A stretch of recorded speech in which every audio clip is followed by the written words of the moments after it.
Monsieur le maire.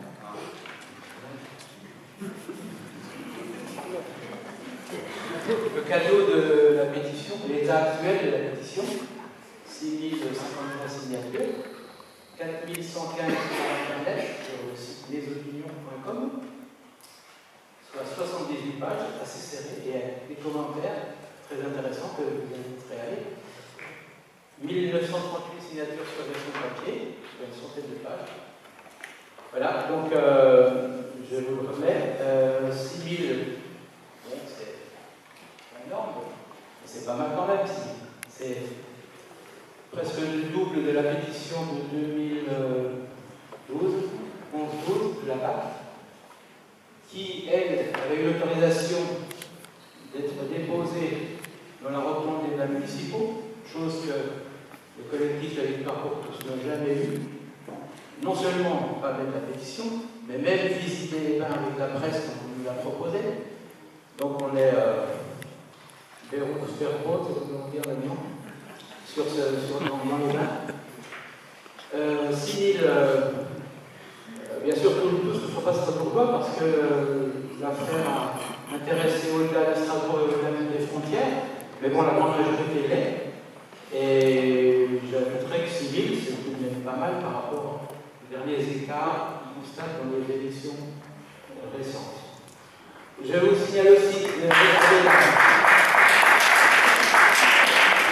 vous pourrez admirer un bel escalier qui est en photo, celui sur les tracts, mais il n'est pas en couleur. C'est l'escalier dessiné par Philippe Peblo pour l'aile médicinale, qui est donc c'est le plus bel escalier, à mon avis, dans l'aile annexe.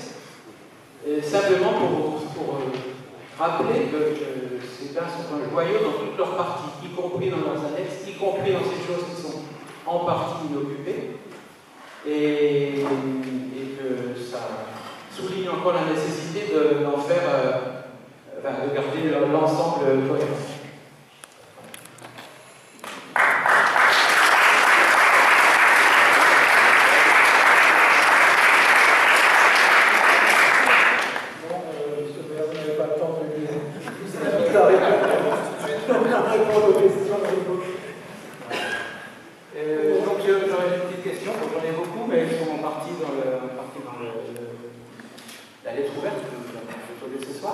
Mais simplement, après avoir écouté ce que j'ai dit au début, je parlais des études. Effectivement, l'architecte, les études, on se plaint très souvent qu'il n'y ait pas d'études programmatiques avant de commencer un projet, donc beaucoup les études préalables. Le problème, c'est non seulement qu'elle ne s'est pas été diffusée, et ça, à la limite, c'est pas nous qui sommes les décideurs, mais qu'elle n'ait pas été exploitée. Une étude en particulier de 2008-2009, qui est tout à fait remarquable, qui est très précise, qui analyse complètement le fonctionnement et qui fait des simulations très précises sur le fonctionnement, sur les coûts, sur les recettes, sur les dépenses. Là, j'ai ici les résultats, en particulier les deux scénarios, qui montrent que, ou alors le travail a été bâclé ou tout est faux, ou alors ça montre que c'est une étude qui est tout à fait, que la rénovation des bains est tout à fait possible à des tarifs corrects. Et donc, le problème, c'est pas d'abord qu'on n'ait pas reçu des études, c'est que vous-même ne les avez pas exploitées, étudiées. Et ça fait quand même maintenant des années qu'on fait des études et qu'on ne les exploite pas. Et c'est là, c'est ce qui nous interroge, on se demande pourquoi dans ce dossier n'est pas étudié normalement dans les services de la construction, mais toujours en marbre, de la même manière qu'aujourd'hui on le donne à la SPL. La SPL, dans l'étude qu'elle a lancée, c'est en 3 mois qu'elle va refaire l'étude de 2009, alors elle va l'utiliser, j'imagine. Mais je veux dire, il y a un problème, une question qui se pose toujours, à quoi servent les études? Est-ce que vraiment on les fait pour les utiliser, ou est-ce qu'on les fait que peut-être quand l'option est trop favorable, on les écarte?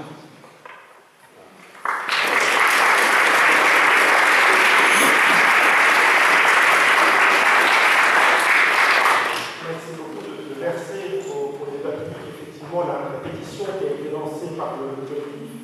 Pétition qui a été lancée avant même que les choses soient précisées en conseil municipal, avant même l'adoption des principes de la charte. Donc ça, tout simplement parce que je crois qu'il y a eu une forme d'incompréhension et que cette pétition est partie sur la base des conclusions, on va dire, du débat public de 2010-2011. C'est-à-dire, on est reparti comme si on prolongeait le débat de 2010-2011. Or, l'orientation politique fixée par le maire et adoptée par le conseil municipal est différente et bien garantir les choses. Évidemment, j'ai déjà regardé les commentaires qu'il y avait sur le site internet notamment, et je dois dire que pour beaucoup, je suis d'accord avec ce qui est exprimé lorsqu'on dit non à la privatisation, non à la vente du bien immobilier que représente l'édifice des bâtiments municipaux, mais évidemment que sinon, et le conseil municipal d'ailleurs a voté en ce sens. Donc, moi, ce que je observe, c'est que cette pétition a rassemblé beaucoup de monde, 6 000 personnes, c'est énorme, et ça montre l'intérêt des Strasbourgeois sur cet édifice. Mais je crois qu'il y a, on ne parle pas parfois tout à fait de la même chose, et que beaucoup sont restés braqués, peut-être que la ville porte sa part de responsabilité dans cet état de fait, mais beaucoup sont restés braqués sur les termes du débat qui sont derrière nous de 2010-2011. Pour répondre, non, là c'est moi qui réponds. Vous voulez pouvoir s'écouter les uns les autres, donc je regarderai juste par rapport aux statistiques de fréquentation. Évidemment, c'est une statistique. C'est pas vous qui êtes interrogé, c'est le maire. Oui, mais ils sont venus ici pour entendre le maire. Oui, mais il va s'exprimer. Simplement sur les fréquentations, puisque c'est moi qui l'ai abordé lors de la précédente réunion, notamment le ticket moyen. Lorsqu'on parle de ticket moyen, dans le ticket moyen, il y a celui qui paye, on va dire, à l'entrée unitaire, il y a aussi les abonnements, vous savez bien, il y a aussi les billetteries, et on arrive à un prix moyen d'entrée qui, effectivement, pour les Romains, de 8,84 €, ça veut dire de 12 €, on va dire, pour le sauna, de 2 € pour la piscine. Et là, on parle, c'est en moyenne l'ensemble de ce que les usagers versent pour pouvoir accéder aux biens. Ce qui a monté, c'est cette fréquentation, tout compris tous les services aux biens municipaux, évidemment, en baisse. Dernières années, on arrive aujourd'hui à peu près à 150 000 entrées. En baisse, pourquoi? Parce qu'il y a urgence à rendre le service plus attractif. Là, nous serons d'accord, et chaque fois qu'on laisse les bâtiments se dégrader, on rend le service moins intéressant pour les usagers. Mais je crois aussi qu'on peut y voir le résultat d'investissements qui ont été menés par ailleurs. Lorsque les appels a ouvert, évidemment que les familles du centre-ville qui avant se rendaient avec des enfants au bain municipaux, beaucoup ont fait le choix, on va dire, de se déporter vers d'autres équipements qui sont là. Donc je crois qu'il faut avoir une analyse un peu plus fine, on va dire, des baisses de fréquentation et qui dans aucun cas ne sont voulues par la collectivité, puisqu'ils dégradent, on va dire, le taux de couverture du service, puisque là aussi c'est un élément quand même qu'il faut apporter au débat par rapport aux autres équipements sportifs. Mais aujourd'hui, pour donner une idée, le coût par usager des bains municipaux, c'est 20 € chaque fois qu'un usager rentre aux bains municipaux, ça coûte 20 € aux contribuables, à comparer par exemple aux 7,18 € d'une structure comme le Wacken ou 12 € comme HLK. Donc il faut juste pouvoir comparer, on va dire, ce que cela représente pour le contribuable, cette utilisation, est-ce que la manière dont les choses sont réparties entre usagers et contribuables. Bien, Roland Rix. Alors, je voudrais revenir à la première question qui a été posée, qui concernait les statistiques de fréquentation du sauna, des bains romains, des bassins, etc. J'ai ici, alors, Olivier Ritz le disait, la fréquentation globale annuelle est de l'ordre de 150 000 entrées, dont 95 000 publics pour la piscine, 23 000 scolaires, 17 000 saunas et bains romains, et 9 000 douches publiques, 5 000 et 4 000. Aussi les SDF qui sont là-bas. Donc, on a globalement 150 000 entrées. Donc, c'est bien aujourd'hui les entrées vers les bassins et vers les douches qui sont de loin majoritaires. Et vous avez posé la question, est-ce que tout cela restera accessible? La réponse est oui. Bien sûr, ça restera accessible, mais pas au même prix, évidemment, mais c'est déjà pas le cas aujourd'hui. C'est déjà pas le cas aujourd'hui. Je j'ai entendu, vous avez dit, il faut pouvoir utiliser le tout au même prix. Désolé, mais je l'ai entendu. Il faut bien qu'on continue à avoir cette différenciation entre l'accès au bassin, qui, je le rappelle, sera au tarif des autres bassins, ainsi qu'aux douches, et évidemment pour le soda et pour les bains en ce sera le tarif sur la douche. Mais c'est ce que je dis. Ne vous énervez pas. Si on dit la même chose, si on est d'accord, revenez-en et soyons heureux. Plutôt que de dire, mais j'ai toujours été comme ça. Je le répète, c'est des tarifications différentes.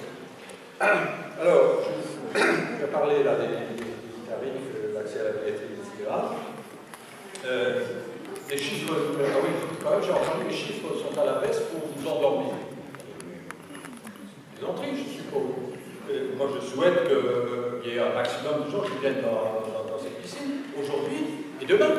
C'est évidemment ça l'objectif. Si on investit, il y aura forcément de l'argent public là-dedans. Et si on investit, il faut quand même on rende le meilleur service possible. Il ne faut pas tout d'endormir qui que ce soit.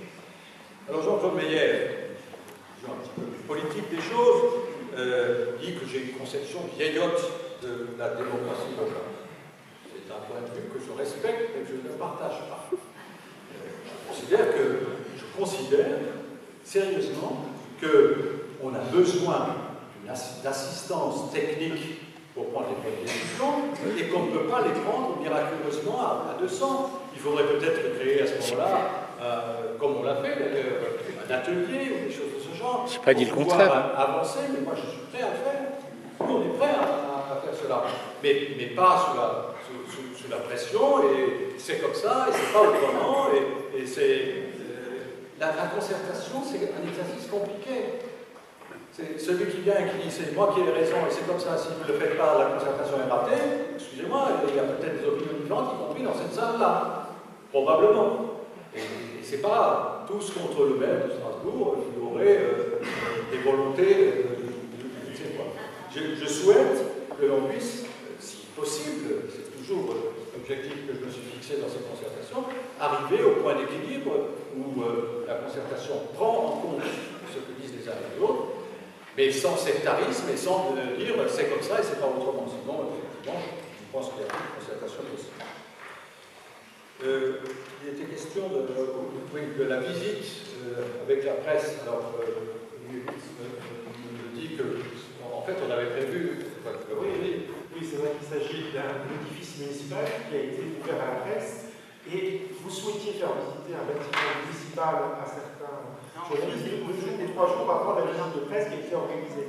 Ce qui est sûr, c'est que la presse, je n'ai jamais entendu, on va dire, de difficultés de la part de journalistes à accéder, on va dire, aux bains municipaux, et on les a ouverts à chaque fois qu'il était demandé de les ouvrir. C'est la responsabilité de la ville d'ouvrir et d'organiser la visite de ces établissements, et c'est, on va dire, la capacité de chacun, évidemment, après, en faire des commentaires, à faire des observations. Mais je crois, très franchement, que le site a toujours été